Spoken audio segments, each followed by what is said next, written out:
Caligula didn't just rule Rome, he owned it. He slept with his own sisters and forced the empire to pretend it was normal. Oh. Rome feared its enemies, but it should have feared its emperor. Caligula turned power into a weapon against his own blood, and what he did to his family made death look like mercy. The Roman Empire was built on discipline, steel, and silence. But sometimes the most terrifying threats to Rome did not come from foreign armies or barbarian invasions. They came from within the palace itself. What kind of man turns absolute power into a weapon against his own blood?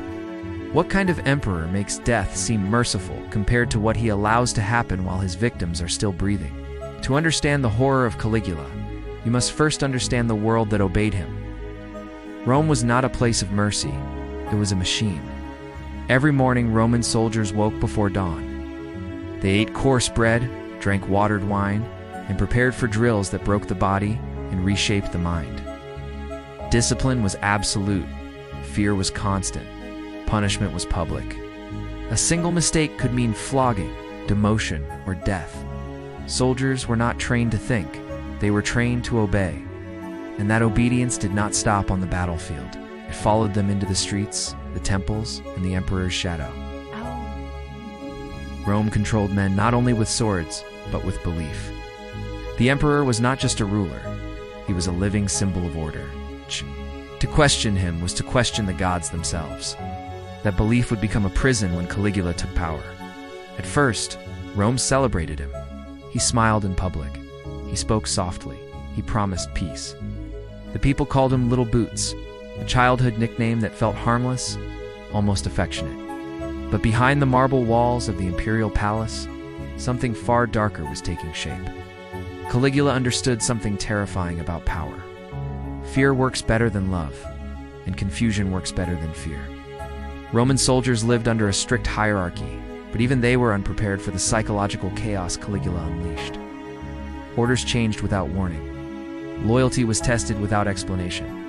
Men were punished not for disobedience, but for failing to anticipate the emperor's moods. This uncertainty broke people faster than violence ever could. Caligula watched. He enjoyed it. Rome's religious traditions gave him another weapon. Emperors were expected to honor the gods, but Caligula blurred the line between devotion and domination. He demanded worship not as a symbol, but as a god in flesh. Temples echoed with forced reverence. Priests trembled as rituals turned into performances of loyalty. To refuse was not heresy, it was treason. But the deepest horrors did not happen in temples or military camps. They happened inside the imperial family. Roman society treated family as sacred. Bloodlines were everything. Marriage was political. Women were symbols of alliance and purity. Public honor mattered more than private truth. Caligula shattered all of it. Ancient historians whisper about his relationship with his sisters, especially Drusilla. Not as rumor, not as metaphor, as something openly acknowledged in court, yet never spoken aloud in the Senate. Incest was not just forbidden in Rome, it was unthinkable. And yet, Caligula did not hide it. He displayed power through violation, not only of bodies, but of meaning. His sisters were not partners, they were possessions, tools, proof that no law, divine or human, could restrain him. He erased the boundary between emperor and god by destroying the most sacred boundary of all, family. For his sister's death might have been kinder, because they lived under constant surveillance, constant control. Every movement watched, every expression measured. Their existence became a performance designed to reflect the emperor's will. Marriage, which should have offered escape, became another trap. Caligula intervened, rearranged unions, humiliated husbands, and reminded everyone that intimacy itself belonged to him. In Rome, women already lived with limited freedom. The palace became a stage of fear. Under Caligula, that limitation turned into psychological imprisonment. Servants learned to read silence. Guards learned to look away. Senators learned to applaud, even when they did not understand why. Caligula punished unpredictably. A man could be executed not for a crime, but for a joke told years earlier. Another might be spared after committing treason simply because the emperor found the contradiction amusing. Fear lost its shape, and that was the point. Roman soldiers were taught to endure pain without emotion. But even hardened veterans began to break. Loyalty meant nothing when survival depended on guessing the emperor's thoughts. Caligula forced soldiers to perform meaningless tasks, marching without purpose, standing guard for hours over empty rooms. He humiliated officers publicly, stripping them of dignity before killing them later in private. The message was clear: your life has no value unless I give it one. Rome's hidden habits grew darker. Violence became entertainment. Executions were staged for pleasure. Prisoners were tortured not for information, but for spectacle. Caligula blurred the line between justice and amusement. Religious rituals turned cruel. Sacrifices were no longer about appeasing the gods. They became rehearsals for obedience. Blood spilled not for faith, but for dominance. Inside the palace, Caligula's family lived in constant dread. They were closest to him, which made them the most vulnerable. His sisters could never be free, never be ordinary, never be safe. He controlled their bodies, their marriages, their reputations, and their futures. He decided when they would be honored and when they would be erased. To live under Caligula was to exist without agency. Rome had seen tyrants before, but Caligula did something worse. He made intimacy itself dangerous. Love became leverage. Trust became a weakness. Family became a weapon. The empire functioned through routine. Soldiers drilled, priests prayed, citizens worked.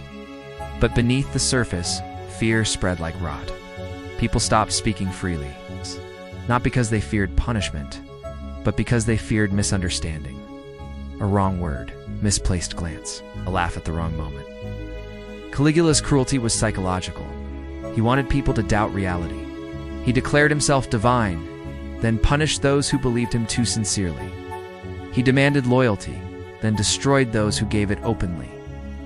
The moral conflict tore Rome apart from the inside. Was obedience survival, or was silence complicity? Roman soldiers were trained to die for Rome, but under Caligula, they were asked to live without honor. That was harder. The palace corridors echoed with secrets. Affairs were not private, they were tests.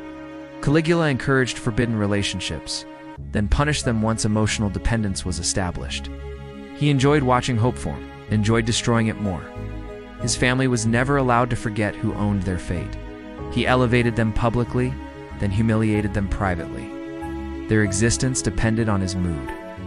In Roman culture, exile was considered a fate worse than death. To be erased from memory, stripped of identity, and forgotten. Caligula perfected that punishment. He isolated family members, removed them from public life, confined them to silence, took away their names, living but no longer existing. This was power without restraint. Eventually, even Rome's fear reached a limit. Soldiers whispered, senators conspired, guards hesitated.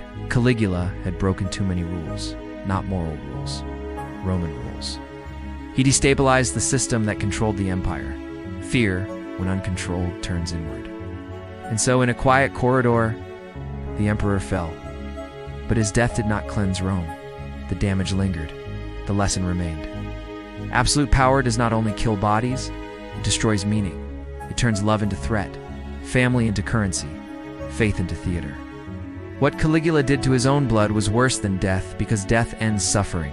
And what he created was endless fear. A life without safety, without dignity, without escape. Rome never wanted this remembered, but history remembers anyway. And the most terrifying truth is this: he was a mirror. A reminder of what happens when a system built on obedience gives power to a man who enjoys watching people break. And once you understand that, the marble ruins of Rome no longer feel silent. They feel like witnesses.